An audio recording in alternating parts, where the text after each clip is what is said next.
சொல்லுது கர்த்தர் மனஸ்தாபப்பட்டு. ஏன் நான் அது ஓகே, நான் யாரை வச்சு வேணா எப்படி வேணாலும் செஞ்சுப்பேன். ஆனா உன்னை கொண்டு நான் செய்ய வேண்டும் என்று வைத்த திட்டம் உன்னால செய்ய முடியாம போயிருச்சு. ஆனா நான் செஞ்சிருவேன். கர்த்தர் சர்வ வல்லமையுள்ள தேவன், யாரை வச்சும் அதை செஞ்சிருவார்.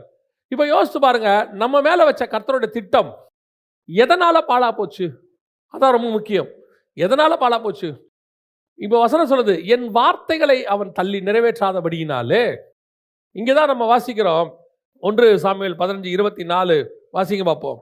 அப்பொழுது சவுல் சாமுவேலை நோக்கி, நான் கர்த்தருடைய கட்டளையையும் உம்முடைய வார்த்தைகளையும் மீறினதினாலே பாவஞ்செய்தேன். நான் ஜனங்களுக்கு பயந்து அவர்கள் சொல்லை கேட்டேன்.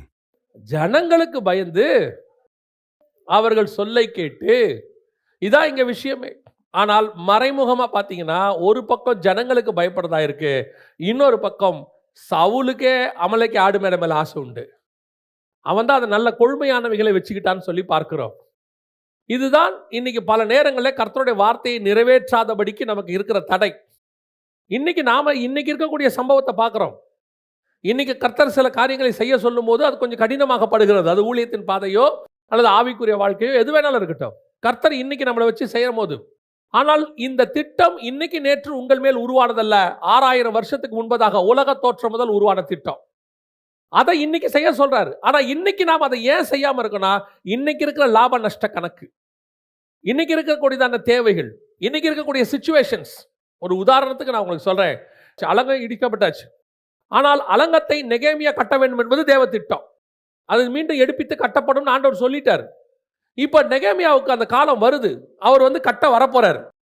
நெகேமியாவுக்கு அந்த எண்ணத்தை கொடுத்துட்டாரு. இப்ப யோசிச்சு பாருங்க, நெகேமியா நினைச்சு பாருங்க, இப்ப அலங்கத்தை கட்ட போறோம், ஆனா ராஜா வாழ்க்கை போயிடும்.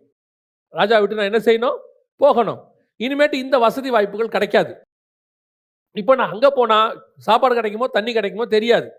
அங்க போய் நம்ம வேலை செய்ய போறோம், என்ன நடக்க போகுதுன்னு தெரியாது. இப்போ இந்த கணக்கை நெகேமியா பார்த்திருந்தா அவர் என்ன செய்யலாம்? யாரையாவது வச்சு கட்ட அனுப்புவோம், யாரையாவது அனுப்பி விட்டு ட்ரை பண்ணுவோம், ஃபர்ஸ்ட் போய் வேவு பார்ப்போம், ஏதாவது ஒன்று பண்ணியிருக்கணும். ஆனால் எதையும் நெகேமியா செய்யல. என்னுடைய லாப நஷ்ட கணக்கு என்பது வேறு, என்னுடைய தேவை என்பது வேறு. பரலோகம் என்னை குறித்து என்ன வச்சிருக்குதுங்கிறதா இங்க இம்பார்ட்டன்ட். இன்னைக்கு நான் அதை செய்கிறேனா? இன்னைக்கு நிறைய பேர் மேல வைத்த கர்த்தருடைய திட்டம் நிறைவேறாமல் போய் கர்த்தர் அவர்களை தள்ளுவதுக்கு இதான் காரணம். ஏதோ இன்னைக்கு நீங்க டாக்டர்ஸ், இன்னைக்கு நீங்க இன்ஜினியர்ஸ், இன்னைக்கு நீங்க ஒரு தொழிலதிபர், இன்னைக்கு நடக்கக்கூடிய சம்பளம், அதெல்லாம் பரலோகம் பார்க்கல. உங்களை வச்சு பரலோகம் ஏற்கனவே ஒரு திட்டம் போட்டு வச்சிருக்கு. அந்த நேரத்தை உங்களை கொண்டு செய்யும் போது இதை விட்டுட்டு வானா விட்டுட்டு வந்துடணும், அவ்வளவுதான். செய்யினா செய். உன்னை ராஜாவாக்குறது எதுக்காக? நான் அன்னைக்கு சொன்ன தீர்க்கதரிசனம் நிறைவேற்றுவதற்காக. இன்னைக்கு உன்னை எதுக்கு நான் அமலேக்கரை கொல்ல சொல்றேன்? ஏதோ இன்னைக்கு அவனுக்கு எனக்கு உள்ள பிரச்சனைக்கு இல்ல, இது 100, 100, 200 வருஷத்துக்கு முன்னாடி உள்ள பிரச்சனை. அதை நிறைவேற்றுகிற மனுஷனை உன்னை சூஸ் பண்ணியிருக்கிறேன். 2000 வருஷத்துக்கு முன்னாடி, 4000 வருஷத்துக்கு முன்னாடி இந்த சுவிசேஷத்தின் பாதையில உங்களை கொண்டு ரட்சிக்க வேண்டும் என்று சில ஆத்மாக்களை வைத்திருக்கும் பொழுது, இன்னைக்கு உங்களை கத்தர் அந்த இடத்துல கொண்டாந்து வச்சு சுவிசேஷம் சொல்லுனா, இல்ல எனக்கு இன்னைக்கு வேலை இருக்குது, ஓவர் டைம் இருக்கு, இன்னைக்கு நான் போனா கொஞ்சம் சம்பாதிப்பேன் அப்படின்னு சொல்லும் போது, இந்த ஆத்மாவை ரட்சிக்க வேண்டிய பொறுப்பு 6000 வருஷத்துக்கு முன்னாடி பரலோகத்துல போட்டது. அது உங்களால செய்ய முடியாமல் போகிறது. கர்த்தர் என்ன செய்வார் தெரியுமா? யாரை வச்சும் அந்த ஆத்மாவை ரட்சித்துருவார். ஏன்னா கணக்கு ஆத்மா ரட்சிக்கப்பட வேண்டியது. ஆனால் நீ தள்ளிவிடப்படுவாய், நீங்கள் தள்ளிவிடப்படுவீர்கள். இதுதான் இங்க நடந்துகிட்டே இருக்குது காலகாலமா. அநேக தள்ளப்படுவதுக்கு இதான் காரணம். ஏன்? இன்னைக்கு கிடைக்கிற ஆசீர்வாதம், இன்னைக்கு உள்ள மேன்மை, நான் உனக்கு காண்பிக்கும் தேசத்துக்கு வா சொல்லிட்டார் ஆண்டவர். ஆபிரகாம் புறப்பட்டார், அவரும் புறப்பட்டு போயிட்டே இருக்கிறார். நடுவில் திடீர்னு ஆரான்னு ஒரு இடம் வருது. தேராகோடு கூட புறப்பட்டு போறாங்க, ஆரான் கிட்ட வராங்க. ஆரானிலே அவர்கள் தங்கி விடுகிறார்கள். இப்ப ஆபிரகாமுடைய லாப நஷ்ட கணக்கு என்ன? இந்த தேசத்துல இருந்து கர்த்தர் போக சொல்றாரு, போற வழியில ஒரு நல்ல தேசம் இருக்கு, இங்கேயே செட்டில் ஆயிடுவோம், இங்கேயே நல்லா இருப்போம். தகப்பன் வீடு, தேராக வீடெல்லாம் கட்டிட்டார். ஏன்னா 12:1 சொல்லுது, நீ உன் தேசத்தையும் உன் இனத்தையும் உன் தகப்பன் வீட்டையும் விட்டு. ஏன்? நான் உன் மேல வச்ச பிளான் உன்னை புறப்பட்டு போக சொன்னதுக்கு காரணம், ஏதோ உன்னை கொண்டு போய் இங்க இருந்து இன்னொரு இடத்துல ஆசீர்வதிப்பதுக்கு இல்ல. கஷ்டப்பட்ட உன்னை ரட்சித்துக்கு நான் கொண்டு வந்ததுக்கு காரணம், நம்ம சொல்ற சாட்சி, நான் கஷ்டத்துல இருந்தேன், கர்த்தர் என்ன ரட்சித்தாரு, இன்னைக்கு வீடு வாசல் கட்டிட்டேன். இதுக்கு தானா கர்த்தர் உங்களை ரட்சித்து கூட்டு வந்தாரு? இதுக்கு தான் இந்த பிரயாணத்தை ஸ்டார்ட் பண்ணோமா, இந்த ஜேர்னிய? கர்த்தர் நம்மளை கொண்டு வந்து இந்த ரீசனுக்காகவா? இல்ல, இது நடுவுல வரக்கூடிய ஆரான். ஆனா உங்களை ஸ்டார்ட் பண்ண சொன்னதுக்கு எனக்கு வேறொரு திட்டம் இருக்கிறது. உங்களை ஸ்டார்ட் பண்ண சொன்னதுக்கு வேறொரு காரணம் இருக்கு. அந்த காரணம் கானான்ல இருக்குது. அங்க போறதுக்கு தான் உங்களை கொண்டு வந்தேன் நான். அப்ப அங்க போனா தான் ஈசாக்கு வருவான். அங்க ஈசாக்கு வந்தாதான் இயேசு வருவார். இயேசு வந்தாதான் உலகத்துக்கு ரட்சிப்பு வரும். அப்ப இயேசு 2000 கழிச்சு வரப்போற அந்த ரட்சிப்புக்கு 2000 வருஷத்துக்கு முன்னாடி ஆபிரகாம் புறப்பட வேண்டி இருந்தது. ஆபிரகாம் புறப்படா விட்டால், ஒரு உதாரணத்துக்கு நான் சொல்றேன், ஆபிரகாம் தேராகு புறப்பட்டாரு, போல ஆபிரகாம் வந்துட்டாரு. ஆபிரகாமும் போகலனா அது லோத்துவின் கைக்கு போயிருக்கும். உதாரணத்துக்கு நான் சொல்றேன், லோத்தும் போகலனா இன்னொருத்தன் கைக்கு போயிருக்கும். ஆனால் கிறிஸ்து வரப்போவது நிஜம், மீட்பு வரப்போவது நிஜம். அந்த பிளான்ல நீங்க இருக்கிறீங்களா இல்லையாங்கிறது மட்டும்தான் இப்ப கேள்வி. என்னை கர்த்தர் அழைச்சது அந்த பிளானுக்காகன்னு வச்சுக்கோ. ஆனா நடுவுல எது என்னை தள்ளி விடுகிறது? அமலேக்கேயர் ஆடு மாடா? எனக்கு ஏன்னா நான் ஏற்கனவே கழுதையை தேடி போனவன், நான் கழுதையை விரும்பினவன். யார? சவுல். கழுதைக்காக ஊர் ஊரா போனாரு, மலைக்கு போனாரு. அதுதான் எனக்கு குவாலிஃபிகேஷனாக இருந்துச்சு. சே, ஒரு கழுதையை இப்படி தேடுறானே, இவன் என் ஜனங்களை எப்படி பார்த்துப்பான்னா குவாலிஃபிகேஷன். ஆனா கழுதையை தேடுற சுபாவம் இன்னைக்கு இடம் போயிருச்சு, ஒரு படி தாண்டி அமலைக்கு ஆடு மேட மேல ஆசை போயிருச்சு. எது எனக்கு அட்வான்டேஜாக இருந்ததோ அதுவே டிஸ்அட்வான்டேஜாக மாறிவிட்டது. பல நேரத்தில் இதுதான் ஊழியத்தினுடைய வீழ்ச்சி, இதுதான் ஆவிக்குரிய வீழ்ச்சி. சில நேரத்தில் கர்த்தர் ஏன் உங்களை சூஸ் பண்ணார்னா உங்ககிட்ட இருக்கிற சில டேலண்ட்டுக்காக. அதனால ஏன்னா அந்த டேலண்ட்டை வச்சு கர்த்தர் வேற ஒன்று செய்யணும்னு விரும்புறாரு. Spiritual work. நான் இப்போ அந்த டேலண்ட்டுக்குள்ள வந்துட்டேன், இப்போ அந்த டேலண்ட்டில் மேன்மையாயிட்டேன், பெருசா வரேன். இப்போ நான் என்ன பண்றேன் தெரியுமா? அந்த டேலண்ட்டை வச்சு நான் என்ன யூஸ் பண்ணிக்க விரும்புறேன், நான் சம்பாதிக்க விரும்புறேன், நான் என்னுடைய லைஃபை கட்ட விரும்புறேன், என் கிங்டம்ல கட்ட விரும்புறேன். அதனுடைய விளைவு என்ன ஆயிருச்சு? கர்த்தருடைய கிங்டம் கட்டாம நான் வேற எங்கேயோ டைவர்ட் ஆயிட்டேன். இப்ப பரலோகம் எனக்காக காத்திருக்காது, எச்சரிப்பு கொடுக்கும். இல்லாவிட்டால் தள்ளிவிட்டு தாவீதை செலக்ட் பண்ணிவிடும், அடுத்த ஆளை கொண்டாந்துருவார். என்கிட்ட கொடுக்கப்பட்ட பொறுப்பை கடைசி வரைக்கும் பத்திரமா வச்சுக்க வேண்டியது என்னுடைய வேலை தான். ஏன்னா என்கிட்ட கொடுக்கப்பட்டது இன்னைக்கு நேற்று எழுதப்பட்ட மேப் இல்ல, 6000 வருஷத்தினுடைய மேப். இதை ஆல்டர் பண்ண முடியாது, இதை வேற எதுவும் செய்ய முடியாது. உங்களுக்கு பதிலாக இன்னொரு ஆளத்தான் வைக்க முடியும், மேப்பை மாற்ற முடியாது. நான் சொல்றது உங்களுக்கு புரியுதா? ட்ராக்கை மாற்ற முடியாது, வேணா கம்பார்ட்மெண்ட்டை மாற்றிக்கலாம். இப்போ திடீர்னு அந்த ட்ரெயின் மக்காராக்கி போச்சு, திடீர்னு இதாகி போச்சு, உடனே என்ன பண்ணுவாங்க? வேற ஒரு ட்ரெயினை கொண்டு அதே ட்ராக்ல தான் ஓடும். கோயம்புத்தூர் போக வேண்டிய இடத்துல நீங்கள் ஏதோ நடுவில் ஒரு இடத்துல ஜோலார்பேட்டையில் ஏதோ பிரச்சனை ஆகி போச்சு அப்படின்னா வேற ஒரு ட்ரெயினை விட்டு ஜோலார்பேட்டில் திருப்பி கோயம்புத்தூருக்கு வேற ட்ரெயினில் தான் போவீங்களே ஒழிய டெஸ்டினேஷனை மாற்ற முடியாதுல்ல, ட்ராக்கை மாற்ற முடியாதுல்ல. டெஸ்டினேஷன் அதானே. அதே தான் கர்த்தர் உங்களுக்கு எனக்கு வைத்திருக்கிறார். எத்தனை பேர் இப்போ நம்ம அந்த பிளான்ல இருக்கிறோம்னு இப்போ பார்க்கணும். தள்ளி விடுதல் இருக்கா? அமலைக்கு ஆடு பின்னாடிக்கு போயிட்டோமா? உலக ஆசீர்வாதத்துக்கு பின்னாடி போயிட்டோமா? கர்த்தர் உங்களை சூஸ் பண்ணது உங்க டேலண்ட்டுக்காக தான். திருப்பி ஆண்டவர் யாருக்கோ பேசுறாரு. கர்த்தர் உங்களை சூஸ் பண்ணது உங்க டேலண்ட்டுக்காக தான். எப்போ உங்க டேலண்ட்டை வச்சுட்டு நீங்க உங்க ராஜ்யத்தை கட்ட விரும்புனீங்களோ, தேவ வார்த்தையை நிறைவேற்றாமல் போனீங்களோ, ஆல்டர்னேட் ரெடியா இருக்கு. ஒரு விஷயத்தை மட்டும் மனசுல நல்லா வச்சுக்கணும், கர்த்தர் உங்களுடைய ஆல்டர்னேட்டை உங்க பக்கத்தில் வச்சுக்கிட்டே இருப்பார், சொல்லுவார். நம்ம கேட்டு அதை சரி பண்ணிக்கிட்டோம்னா அந்த பிரயாணத்தில் நம்ம போயிட்டே இருப்போம். இந்த எல்லையில ஒரு விஷயம் என்னன்னு கேட்டா, ஆதாம்ல இருந்து இயேசு கிறிஸ்து வரைக்கும், ஏன் பேதுரு எடுத்துக்கோங்க, பேதுரு அப்போஸ்தலர் வரைக்கும், இங்க ஒரே தடவையில் கரெக்டா போனவன் எவனுமே இல்லை. எத்தனையோ பேர் எதிரையோ இடத்துல தடுமாறி இருக்கிறாங்க, எத்தனையோ பேர் கொஞ்சம் வழி விலகி இருக்கிறாங்க, விழுந்திருக்கிறாங்க. ஆனால் திருப்பி எழுந்திருச்சு ஓடுறாங்களாங்கிறது மட்டும்தான் இங்கே கேள்வியே. ஏன்னா இங்கே ஒரே சான்ஸில் ஓடி முடித்தவங்கன்றவங்க எனக்கு தெரிஞ்சு இயேசு கிறிஸ்து மட்டும்தான். செகண்ட் சான்ஸ் வாங்காதவங்கள யாருமே கிடையாது. அது வந்து ஆதாமாக இருக்கட்டும், ஆபிரகாமாக இருக்கட்டும், அல்லது யாக்கோபாக இருக்கட்டும், சிம்சோனாக இருக்கட்டும், தாவீதாக இருக்கட்டும், மோசேயாக இருக்கட்டும், செகண்ட் சான்ஸ் வாங்காதவங்க யாருமே இல்லை. ஆனால் ஓடிக்கிட்டே இருக்கிறோமா ட்ராக்ல? இன்னைக்கு நிறைய பேருக்கு தான் முக்கியம், தங்களுக்கு கொடுக்கப்பட்டதான அந்த கர்த்தருடைய வார்த்தையை நிறைவேற்றுகிற பொறுப்பு நம்ம எப்படி எடுத்துக்கிறோம் தெரியுங்களா? சில நேரத்தில் கர்த்தர் எங்கிட்ட சொல்றாரு, ஒரு மினிஸ்ட்ரிக்கு வாங்கனே சொல்றாருன்னு வச்சுக்கோங்க, இதை என்னவோ கர்த்தர் ஆளே இல்லாம நம்ம கிட்ட கெஞ்சுற மாதிரியோ, பார்த்து சொல்றேன் ஆண்டவரே, யோசிச்சு சொல்றேன் ஆண்டவரே, ஜோம் பண்ணி சொல்றேன் ஆண்டவரே, இது என்ன ஒண்ணுமே புரியல. இது இப்படி எடுத்துக்கோங்க, திடீர்னு அமெரிக்கால இருந்து ஒரு வேலை வருது, விசா கொடுக்குது, டிக்கெட் எதுவுமே நீங்க கொடுக்க வேண்டாம், எல்லாமே ரெடியா இருக்கு, நீங்க வரலான்னு உடனே எத்தனை பேர் இமிடியேட்டா போறோம்? நல்ல ஸ்பிரிச்சுவல் பர்சன் நான் ஜோம் பண்ணி சொல்றேன்னு ஒரு வார்த்தை சொல்லுவாங்க. ஆனால் அப்படி ஒரு ஆப்பர்ச்சுனிட்டி வரும்போது நம்ம எவ்வளவு வேகமா செயல்படுறோம்? அதை விட 1000 மடங்கு ஹெவன்லி பர்பஸ், ஹெவன்லி பிளான் நம்மளை கூப்பிடுது. எத்தனை அசதி அல்லது எவ்வளவு நிர்விசானம் பார்க்கலாம்.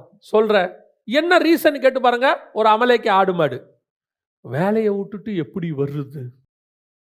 மாதம் இத்தனை ஆயிரம் சம்பாதிக்கிறோம், எப்படி விட்டுட்டு வர்றது? இவ்வளோ பெரிய உலகத்தை நடத்துறாரு, 800 கோடி பேருக்கு மழையும் சாப்பாடும் கொடுத்துக்கிட்டு இருக்கிறாரு. இந்த ஆண்டவரும் ஒரு ஆளை நடத்துவார்னு பயம். இப்போ இந்த அமலைக்கு ஆடு மாடு நமக்கு எது தெரியுமா? இந்த வேலை, இந்த சம்பாத்தியம், இது மேலே உள்ள நம்பிக்கை, விசுவாசம். இந்த சில ஆட்கள் பாருங்க, ஆண்டவருக்கு ரொம்ப பிடிக்கும் அந்த ஆட்களை. இறங்கி நடனா போட்டை விட்டு இறங்கிடுவான் கீழே. தண்ணியில் இறங்கி நடனா என்ன பண்ணிடுவான்? இறங்கிடுவான். மிச்சம் 11 பேர் இவனை என்ன நினச்சிருப்பான்? 11 பேர் இவனை என்ன நினைப்பான்? டே டே டே தண்ணியில் இறங்குறடா, டே பார்த்து போடா. அவன் சொல்லுவான், அது பாரு, நான் தண்ணியில் இறங்குறதுக்கு காரணம் இந்த தண்ணியை பார்க்கல, போட்டை பார்க்கல. அங்கே ஒருத்தர் சொல்லிட்டாரு, அவ்வளோதான், இறங்கிடு, வேலை முடிஞ்சு. உங்களுக்கு சம்பவம் ஞாபகத்தில் இருக்குமான்னு தெரியாது, நீங்கள் கேள்விப்பட்டிருப்பீங்களான்னு. நிலாவில் ஃபஸ்ட்டு கால் வச்சது யார்? ஆம்ஸ்ட்ராங். ரெண்டாவது ஏன் எல்லாருக்கும் ரெண்டாவது கால் வச்ச ஆளை தெரில? இதுக்கு தான் ஃபஸ்ட்டு போகணுங்கிறது அப்படிங்கிறீங்களா? அதெல்லாம் ஒன்றும் இல்லை. அதுக்கு பின்னாடி ஒரு பெரிய சம்பவம் இருக்குது. ஆனால் நிலாவில் ஃபஸ்ட்டு போக வேண்டியது ஆம்ஸ்ட்ராங் கிடையாது. கேட்டிருக்கீங்களா? அது விஷயம் சம்பவம் படிச்சிருக்கீங்களா? ஆம்ஸ்ட்ராங் கிடையாது. போய் அந்த ஸ்பேஸ் ஷட்டில் இறங்கிருச்சு அப்பல்லோ. இறங்கினோடனே இங்கேருந்து கமெண்ட் கொடுக்குறாங்க. ஆனால் ஆம்ஸ்ட்ராங் கிடையாது. அவருக்கு ரெண்டாவது இருந்த ஒருத்தர் தான் ஃபஸ்ட்டு போக வேண்டியவர். அதுதான் பிளான், மேப்.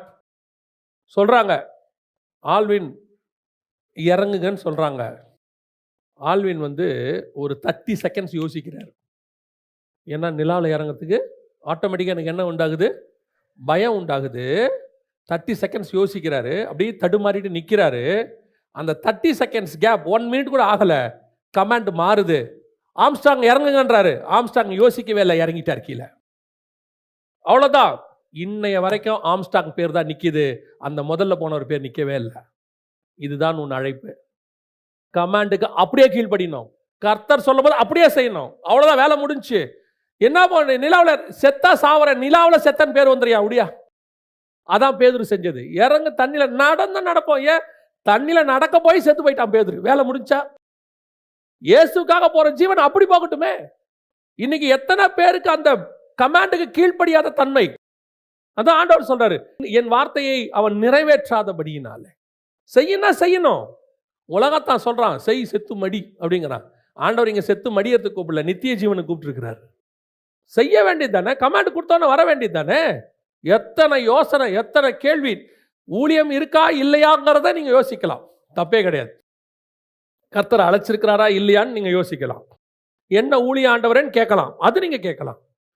கூப்பிட்ட பிறகு யோசிச்சுட்டு இருப்பாங்க. நித்திய ஜீவனை பெற்று ஜீவ புஸ்தகத்தில் பேர் நீங்க யோசிச்சு பாருங்க. தண்ணியில இறங்கி நடனோட பேதுரு பேர் தண்ணியில் நடந்தான். வசனம் சொல்லுது யோபுல, தாம் ஒருவரே தண்ணீரின் மேல் நடக்கிறவர்னு இருக்கு. ரெண்டாவது யாரான்னு கேட்டா பேதுரு மட்டும்தான், வேற யாருமே இல்லை. யோசிச்சு பாருங்க. கண்மலைக்கு மேலே ஏறி என்னை முகமுகமாய் சந்தித்தவன் ஒருத்தனும் உயிரோடு இருக்காது, செத்துப்பா, பரவாயில்ல வரேன்ட்டான்.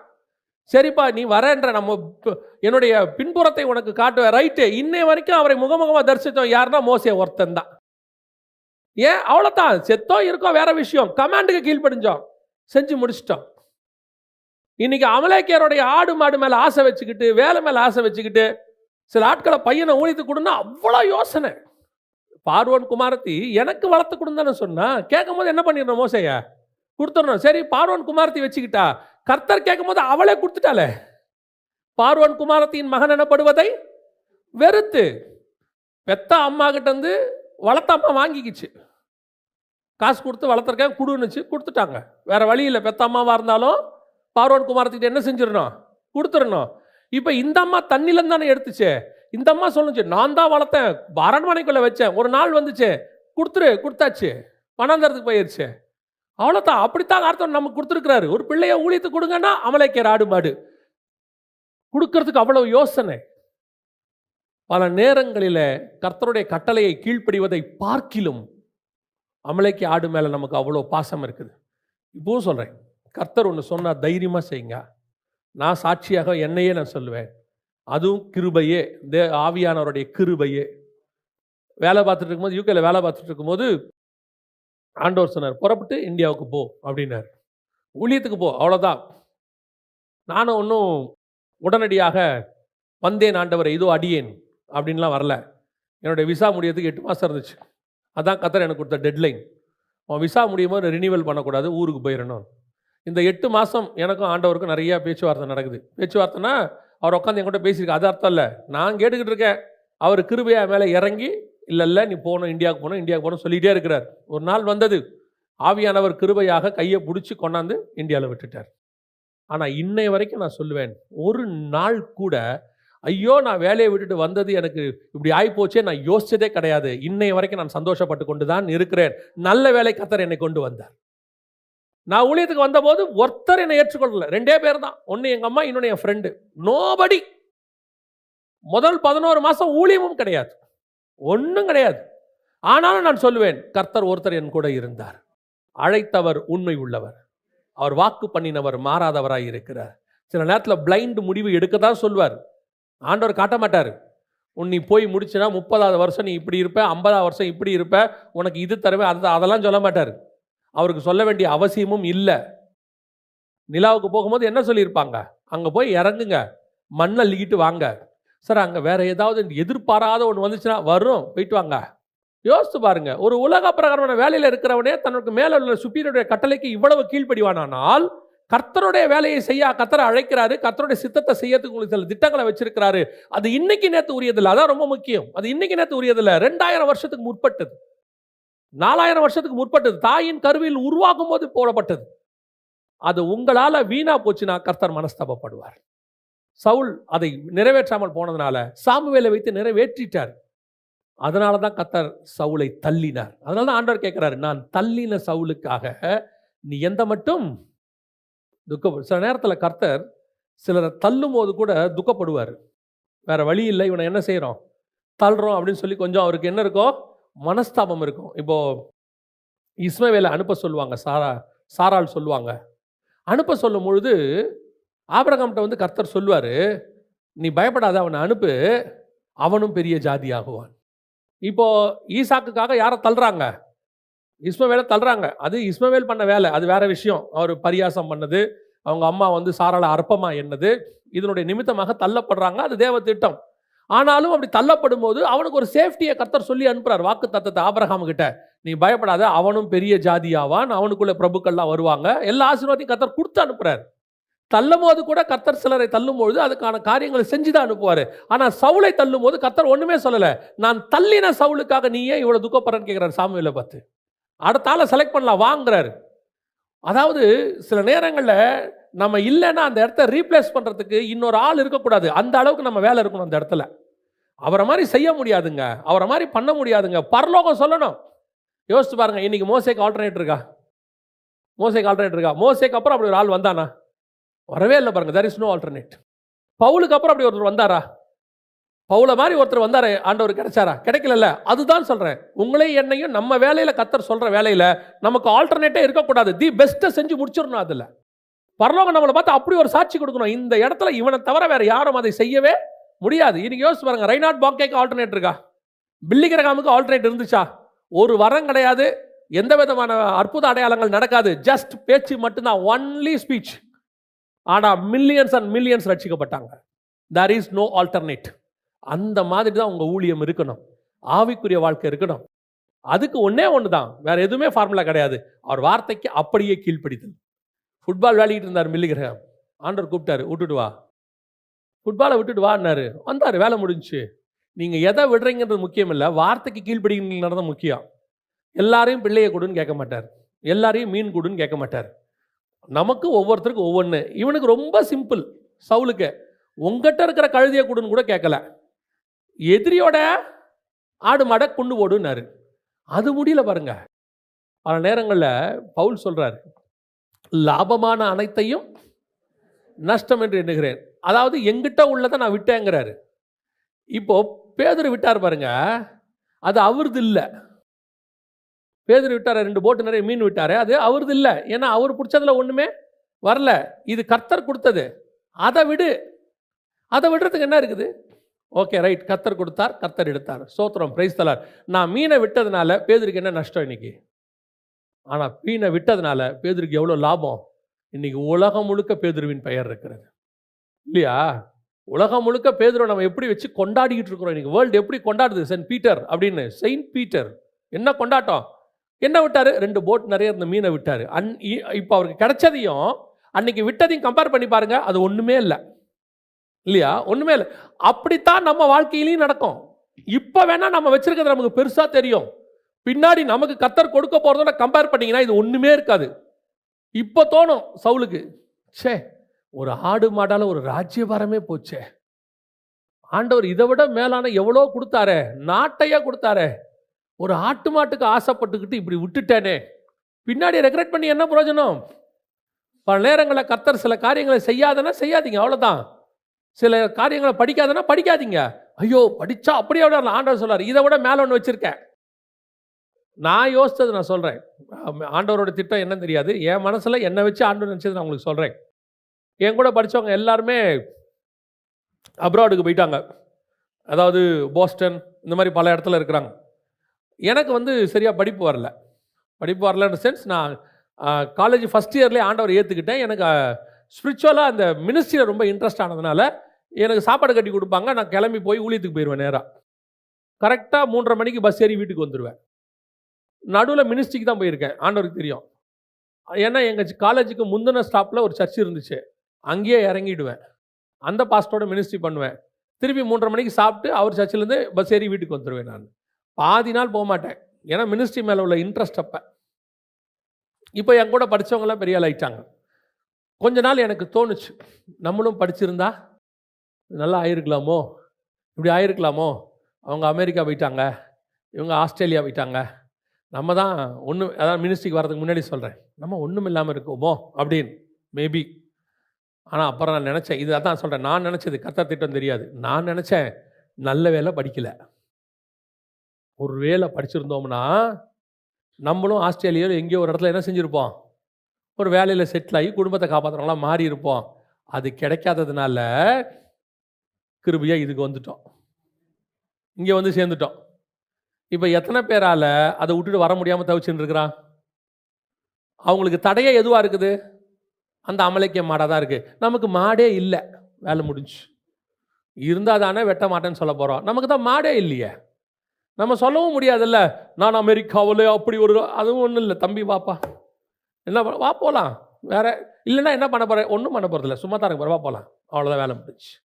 பல நேரத்தில் நம்ம விடுறது வேணால் அன்னைக்கு பெருசாக தெரியும், ஆனால் கர்த்தர் கொடுக்கறதோட கம்பேர் பண்ணி பார்த்தீங்கன்னா இது ஒன்றுமே இல்லாமல் இருக்கும் சில வருஷங்கள் கழித்து. அல்லேலூயா.